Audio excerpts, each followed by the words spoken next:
E aí pessoal, tudo bem? Giovanni por aqui, e a gente está voltando agora com uma nova série muito legal sobre reatores não isotérmicos. Mas antes de tudo, eu vou revisar um pouquinho o que a gente aprendeu em cinética e reatores, porque tem tudo a ver com isso aqui. Lá em cinética, que foi a primeira série do canal, a gente aprendeu um pouco sobre reações químicas, e que elas se dividem em vários tipos, se elas são simples ou múltiplas, são elementares ou não elementares, reversíveis ou irreversíveis, e se são em fase líquida ou gasosa. A gente aprendeu também sobre 4 tipos de reator: os reatores batelada, o CSTR, o reator PFR e o reator PBR. Aprendemos que alguns reatores operam em regime transiente e outros em regime permanente. Além disso, a gente aprendeu algumas ferramentas que nos ajudavam a resolver as equações, que são a tabela estequiométrica, lei de velocidade, o conceito de grau de conversão e as equações de balanço que a gente usa para chegar nas equações dos reatores. Uma informação, porém, nunca mudou lá na série de cinética. Os reatores eles sempre operavam de forma isotérmica, ou seja, a temperatura não mudava durante o processo, ela era constante. A partir de agora, a gente vai entender por que mudar a temperatura vai afetar todo o funcionamento do reator e todas as equações que a gente vai escrever. A primeira coisa que vai depender da temperatura é a constante de velocidade da reação química.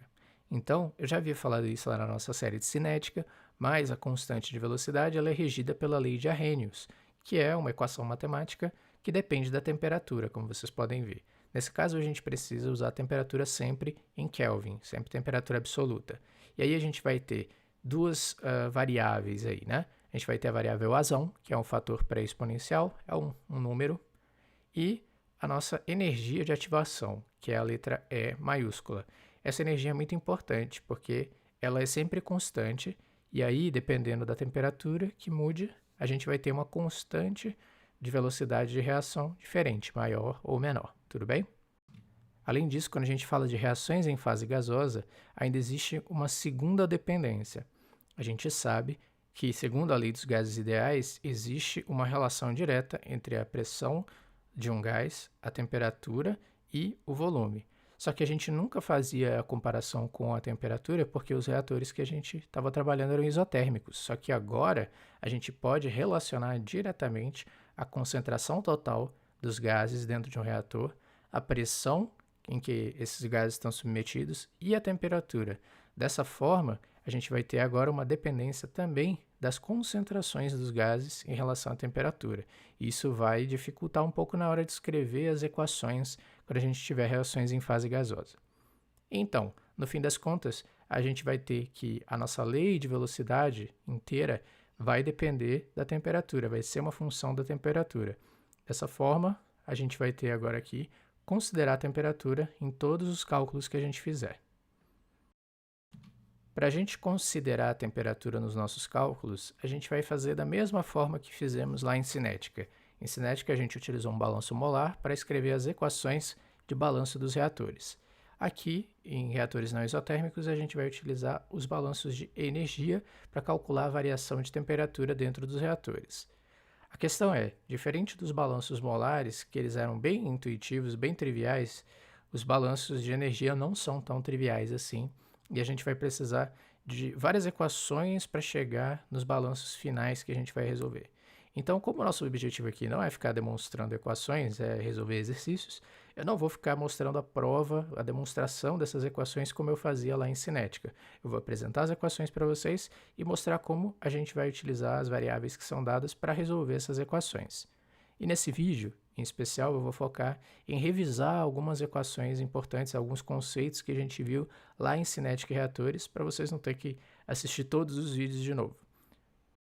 Mesmo assim, se vocês ficarem com alguma dúvida em um conceito muito específico, sugiro fortemente que vocês voltem lá para a série de cinética e reatores, que tudo está mais explicado, mais detalhado do que eu vou fazer aqui, tudo bem?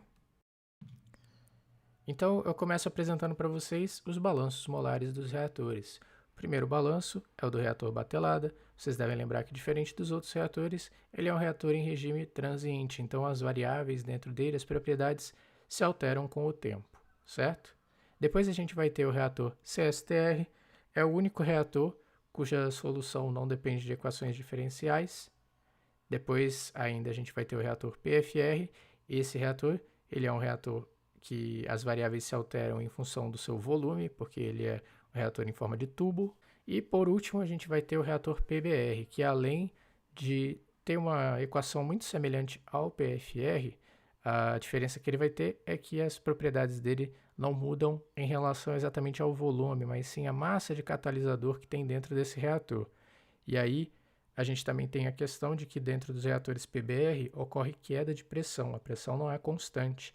Então, a gente tem uma equação diferencial auxiliar só para considerar a queda de pressão dentro do reator. Quando a gente sabe que uma reação química é elementar, a gente precisa seguir algumas regrinhas para poder escrever a sua lei de velocidade. Então, a lei elementar de velocidades ela pode ser descrita como o produto entre a constante K e a concentração de cada reagente elevado ao seu coeficiente estequiométrico.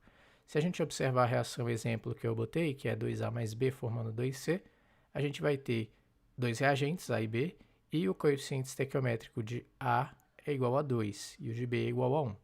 Então, a gente vai ter que a nossa lei elementar dessa velocidade, dessa reação R1, vai ser igual a K, constante, vezes concentração de A ao quadrado, vezes a concentração de B. Caso a gente tenha uma reação reversível, é preciso considerar, então, duas constantes de velocidade, uma para a reação direta e outra para a inversa. Para a direta eu chamo de K1, para a inversa eu chamo de K2. E aí, nesse caso, a gente vai ter a lei de velocidade que a gente escreveu antes para a reação direta e a lei da inversa vai ser justamente menos K2 vezes a concentração do produto elevado ao seu coeficiente estequiométrico, que é a concentração de C elevado ao quadrado. Essa situação em que a gente escreve a lei de velocidade é a única situação em que a gente vai falar de coeficiente estequiométrico sem considerar o sinal associado a ele. O que eu quero dizer com isso?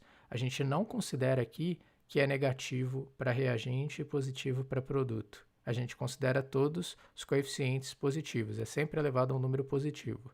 Isso vai mudar, claro, em outras situações. Quando a gente estiver considerando propriedades ponderadas pelos coeficientes estequiométricos, a gente sempre vai levar em conta o sinal, que é negativo para reagente e positivo para produto. A única situação em que isso não vai acontecer é aqui, na hora de escrever a lei de velocidade. Isso é importante que fique bem gravado na cabeça de vocês, porque isso confunde a gente na hora de resolver os problemas. Para a gente ser capaz de resolver as equações dos reatores, a gente precisa definir leis de velocidade específicas, através das leis de velocidade gerais que eu mostrei anteriormente. Como a gente faz isso?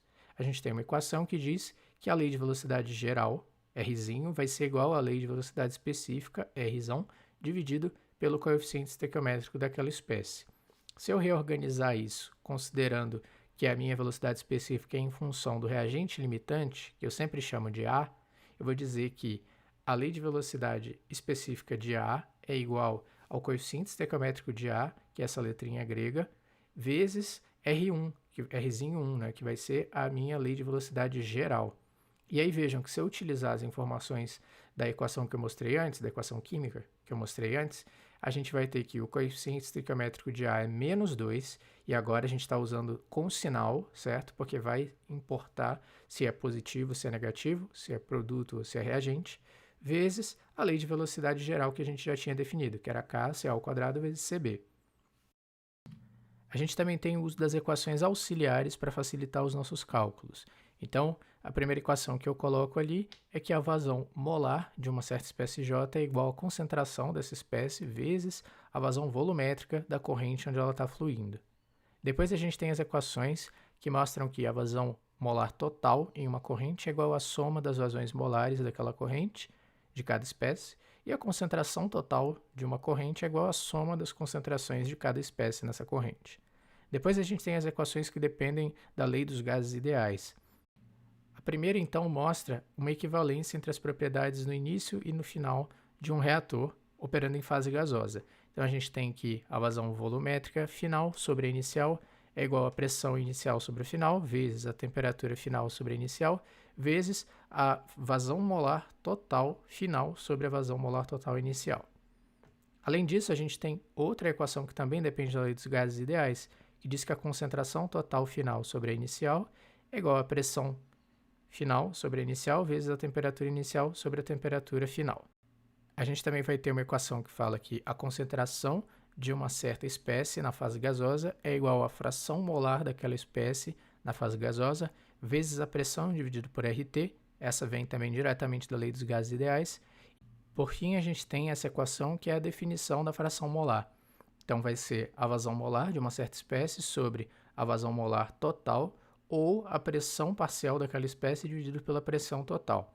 Veja que aqui a gente pode estabelecer tanto como variável final quanto como variável inicial. Então, a gente vai ter a fração molar no início e a fração molar no final, que deve variar, já que a gente está falando de uma reação química. Coloquei do lado direito o que é cada variável e o que é cada subscrito. E se vocês tiverem alguma dúvida ainda, peço que vocês possam ver os vídeos anteriores, os vídeos da série de cinética e reatores, para se familiarizar melhor com essas equações auxiliares. Por fim, a gente tem o uso dessa ferramenta que é a tabela estequiométrica. Ela serve para a gente relacionar quantidades iniciais com as quantidades finais, baseados na estequiometria da reação. Então, se a gente tem uma reação em que A mais B forma C mais D, e em que as letras minúsculas representam os coeficientes estequiométricos, no estado inicial, a gente vai ter as quantidades iniciais de cada espécie, e na variação, vejam que A é o reagente limitante. Se a gente olhar a variação de A, ela vai ser menos o coeficiente de A, vezes a quantidade inicial de A, vezes a conversão dividido pelo coeficiente de A de novo, porque a gente vai normalizar tudo pelo reagente limitante. E aí, o coeficiente estequiométrico do reagente limitante é o Azinho. Nesse caso, se vocês olharem para B, C e D, a gente vai ver que o consumo de B e a produção de C e D vai depender também dos seus próprios coeficientes estequiométricos e das quantidades iniciais de A, porque A é o limitante. Então, todas as outras espécies nessa reação vão depender do consumo de A. E aí o estado final da reação é justamente a soma do estado inicial com a variação. Agora a gente vai resolver um exercício, como já é de praxe. A gente tem um reator batelada, que vai processar uma reação 2A formando B mais 2C em fase gasosa. Isso é muito importante. A pressão é constante, então o volume vai variar, e o volume inicial é 0,5 metros cúbicos. A temperatura vai ser 300 Kelvin e a pressão 500 kPa. A gente vai ter que a reação R1, a global, é K vezes Ca ao quadrado, ou seja, é elementar. E a gente vai ter também que a constante de velocidade da reação, K, ela é uma função da temperatura. O problema pede que a gente encontre o tempo necessário para que a conversão do reator atinja 90%. E a gente deve considerar esse reator isotérmico. Então a temperatura vai se manter a 300 Kelvin. Tudo começa com a gente escrevendo a equação geral do balanço do reator de batelada. Então eu vou ter que Na0, a quantidade inicial de 0, vezes a variação da conversão com o tempo, é igual a menos a lei específica de A. E a gente sabe que a lei geral é K vezes Ca ao quadrado. Então, menos a lei específica vai ser o coeficiente estequiométrico de A, menos 2, vezes a lei específica e tudo vezes menos 1, que é menos RA. A gente vai ficar com 2 vezes K Ca ao quadrado. A partir daí, como eu não sei quem é Ca, eu vou dividir Ca em Na dividido por V, ou seja, número de mols de A final dividido pelo volume final.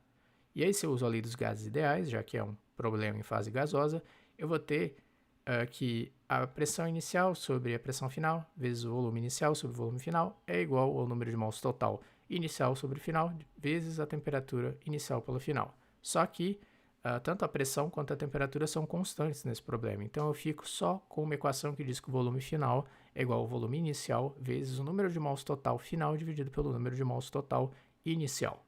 Se eu substituir todas essas informações lá na nossa equação, eu fico com essa equação que eu coloquei ali embaixo, beleza? Só que agora eu ainda não sei quem é Na, eu não sei quem é NT0, nem quem é NT. Então, eu preciso utilizar alguma outra forma para chegar nessas variáveis. E a forma que eu vou utilizar é a tabela estequiométrica. Começando por A, a gente vai ter que o valor inicial de A é Na0. E a variação vai ser coeficiente de A dividido pelo coeficiente de A, vezes Na0 vezes a conversão.